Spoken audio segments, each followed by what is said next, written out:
सभी मसीह भाई बहनों को जय मसीह की। आइए हम वचन में चलते हैं। सबसे पहले प्रभु हमें हर एक वचनों से आशीष दे। हम इन वचनों को सुने, समझे, अपने जीवनों में उतारें और ऐसे आत्मिकता में बढ़ते जाएं। तो प्रभु का वचन हम पढ़ेंगे। मत्ती 28:18।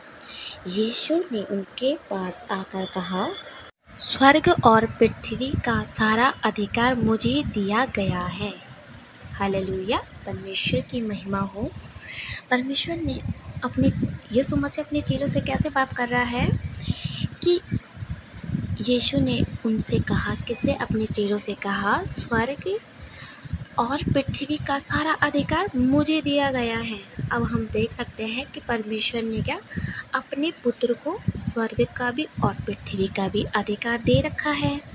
तो अब हम पढ़ेंगे दूसरा वचन, सिर्फ यूहन्ना 14:6।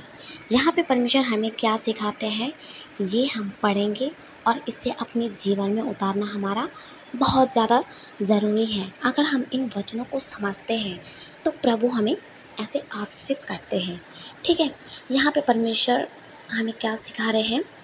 यीशु ने उससे कहा, किससे? अपने चेलों से कहा, मार्ग और सत्य और जीवन मैं ही हूँ। यीशु मसीह अपने चेलों से क्या कह रहे हैं? मार्ग भी मैं हूँ, सत्य भी मैं हूँ और जीवन भी मैं ही हूँ। बिना मेरे द्वारा, बिना कोई यीशु मसीह के द्वारा पिता के पास नहीं पहुँच सकता। हमारे हर एक प्रार्थनाएं यीशु मसीह से होकर ऐसे परमेश्वर तक पहुँच। जो भी प्रार्थना हमारे होती है वो हम क्या ऐसे यीशु के नाम से हर एक प्रार्थना करते हैं, तभी हमारे प्रभु यीशु मसीह पिता तक हमारे क्या प्रार्थनाओं को पहुंचाते हैं। तो ऐसे प्रभु का धन्यवाद हो। अब हम वचन पढ़ेंगे, सिर्फ यूहन्ना 14:13। यहाँ पे परमेश्वर हमें क्या शिक्षा देते हैं? और जो कुछ तुम मेरे नाम से मांगोगे, जो कुछ हम यीशु मसीह के नाम से मांगेंगे वही मैं करूँगा। जो कुछ भी हम परमेश्वर ऐसे गुरु यीशु मसीह से मांगेंगे, ठीक है, वही गुरु यीशु मसीह क्या कह रहे? वही मैं करूँगा। ठीक है, क्योंकि पुत्र के द्वारा पिता की महिमा हो। अब महिमा किसके द्वारा होती है? पिता की, पुत्र के द्वारा, यीशु मसीह के द्वारा पिता की महिमा होती है। इसलिए हमें जो कुछ भी मांगना है वो यीशु मसीह के नाम से ही मांगना है, ताकि हर एक बात क्या ऐसे हमारे परमेश्वर पिता यीशु के नाम से क्या को ग्रहण कर सके। तो हमें डायरेक्टली ऐसे नहीं बोलना है कि पिता आप मुझे ये दे दीजिए। नहीं, पहले हमने अपने क्या गुरु से, अपने मित्र, अपने भाई, हमारे प्रभु यीशु मसीह हमारे दोस्त हैं, मित्र हैं, भाई बंधु है ना। तो ऐसे प्रभु का धन्यवाद करते हैं। अगला वचन, अब हम वचन पढ़ेंगे, सिर्फ यूहन्ना 14:13। और जो कुछ तुम मेरे नाम से, किसके नाम से? यीशु के नाम से मांगोगे वही मैं करूँगा। जो कुछ भी हम यीशु मसीह के नाम से मांगेंगे वही परमेश्वर हमारे करेंगे। कि पिता के द्वारा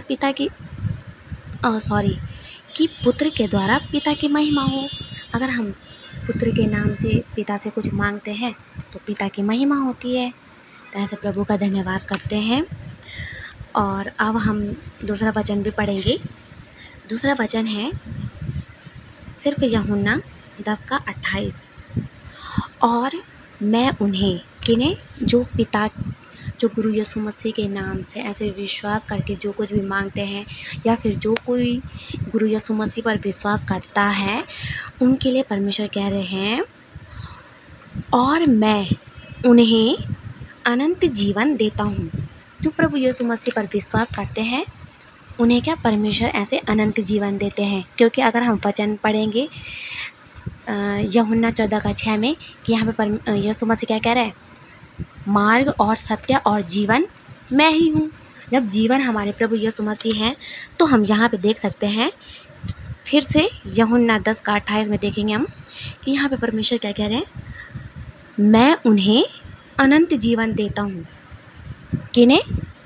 जो प्रभु यीशु मसीह पर क्या करते हैं? विश्वास करते हैं, उन्हें प्रभु यीशु मसीह क्या करते हैं? अनंत जीवन ऐसे देते हैं ना। वे कभी नष्ट ना होंगे, हालेलुया एंड आमीन। वो इंसान कभी नष्ट हो ही नहीं सकता। मरने के बाद भी हमारा जीवन क्या है? अनंत जीवन का है।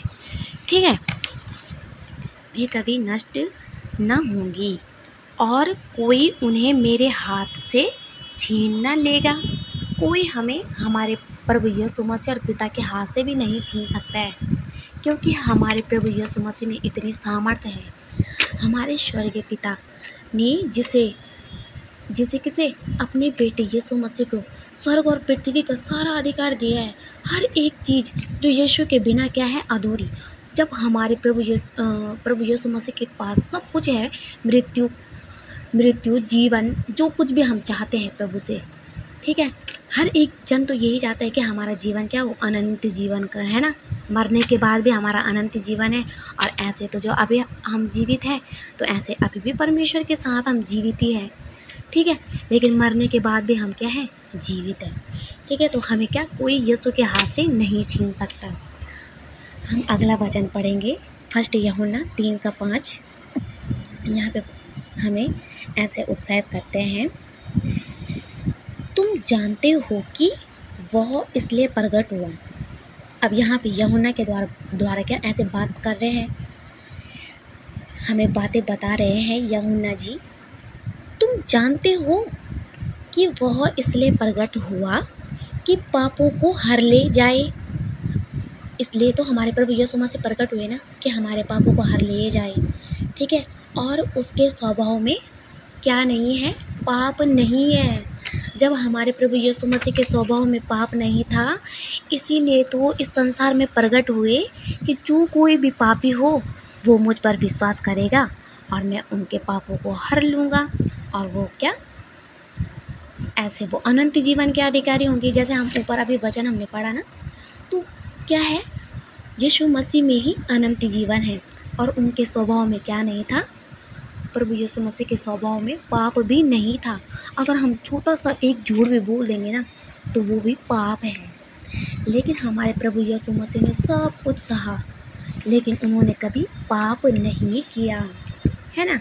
तो ऐसे प्रभु का धन्यवाद करते हैं।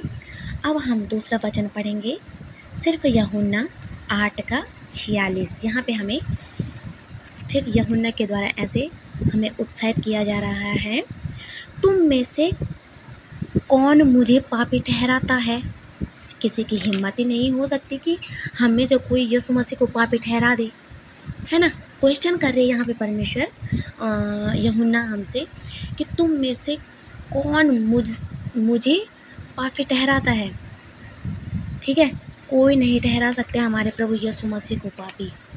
यदि मैं सच बोलता हूँ तो तुम मेरा विश्वास क्यों नहीं करते? सच में प्रभु का धन्यवाद हो, हमारे प्रभु यीशु मसीह सच बोलते हैं। जो यहूदी लोग थे, उन्होंने क्या ऐसे यीशु मसीह को क्या क्रूस पर चढ़ा दिया, इसीलिए कि ये जो भी बोल रहा है यीशु, वो सब झूठी तो है ना। लेकिन नहीं, परमेश्वर ने क्या कहा? हमारे प्रभु यीशु मसीह ने कहा, तुम में से कौन मुझे पापी ठहराता है? पहले तो ये है क्वेश्चन। लेकिन यदि मैं सच बोलता हूँ तो तुम मेरा विश्वास क्यों नहीं करते? क्यों नहीं कर पा रहा है कोई भी? आज के डेट में अगर हम गैर विश्वासियों में अगर हम परमेश्वर की बातें कहेंगे ना, तो वो कहेंगे वो तो स्वयं क्रूस पर चढ़ गया, ऐसा हो गया, वैसा हो गया। लेकिन उन्हें नहीं है पता कि वो कैसे विश्वासी योग्य परमेश्वर है स्वयं, है ना। ऐसे प्रभु का धन्यवाद हो, प्रभु की महिमा होती रहे हमारे जीवनों से। फिर दूसरा वचन हम पढ़ेंगे, फर्स्ट पतरस 1:19। यहाँ पे परमेश्वर हमें शिक्षा देते हैं। इस वचन में पतरस हमसे बातें कर रहे हैं, पर निर्दोष और निष्कलंक मेमने अर्थात मसीह के बहुमूल्य लहू के द्वारा हुआ। क्या? अगर हम क्या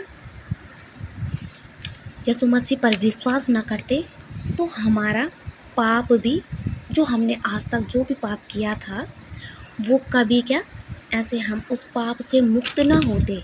अगर हमारे निष्कलंक और निर्दोष मेमने मतलब यीशु मसीह अगर क्रूस पर ना चढ़ा होता और उनका बहुमूल्य लहू ना बहाया होता, तो हमारा उद्धार नहीं हुआ होता, है ना। ऐसे प्रभु का धन्यवाद करते हैं कि हमारे प्रभु यीशु मसीह निष्कलंक होने पर भी वो हमारे पापों के खातिर क्या ऐसे बलिदान हो गए ना। फिर हम ऐसे वचन पढ़ेंगे, फर्स्ट पतरस 2:22। यहाँ पे फिर पतरस के द्वारा ऐसे बातें कर रहे हैं, ना तो उसने पाप किया, यीशु मसीह ने पाप नहीं किया ना, और ना उसके मुंह से छल की कोई बात निकली। सच में यीशु के मुंह से क्या कोई भी छल की बातें नहीं निकलती थी, और ना ही उनमें कोई पाप था, ना ही उन्होंने कोई पाप किया था, और ना ही उन्होंने किसी के साथ छल किया। अब हम तो प्रभु हम सभी को इन वचनों से ढेर सारा आशीष दे, और इन वचनों को हम अपने जीवनों में उतारें, और ऐसे परमेश्वर अपनी आत्मिकता में हमें आगे बढ़ाते जाएं। इसके लिए प्रभु का धन्यवाद करते हैं। सबको जय मसीह की। फिर से नए वचन के साथ मिलते हैं।